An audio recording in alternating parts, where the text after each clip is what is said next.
Bago pa nagdeklara ang pamahalaang panlalawigan ng State of Calamity, ipinasailalim na rin sa State of Calamity ang bayan ng Taytay Rizal matapos na hilingin ni Mayor Alan De Leon sa Sangguniang Bayan na magpasa ng resolusyon na magdedeklara ng State of Calamity. Ang kahilingan ay bunsod ng nararanasang patuloy na pag-ulan dulot ng bagyong Dante, Emong at Abag at na nagresulta sa marami sa kanyang kababayan ay nalubog sa tubig baha. Layo nito na mapabilis ang paghatid ng maraming tulong sa mga apektadong residente.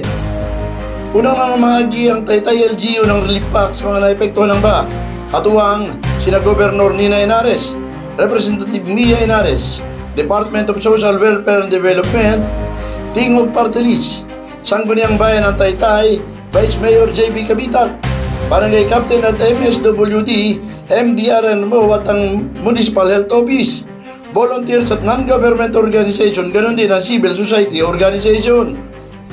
Ayon kay Mayor Alan, ang mga tulong, pagmamalasakit at sama-samang pagkilos ang naging sandigan ng kanilang komunidad sa panahon ng pagsubok. Nagpasalamat rin si De Leon sa mga donasyon at serbisyo at pagmamahal. Bago ang deklarasyon, isang command conference din ang isinagawa ng alkalde kasama ang 5 barangay upang muling pagtibay ng koordinasyon at pagtugon. Sa kasalukuyan ay naharap na sa pangailangan ng mga Taytayenyos.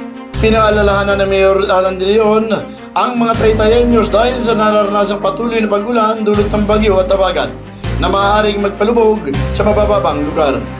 Samantala, ganap na ngang pinasailalim ang buong lalawigan ng Rizal sa State of Calamity.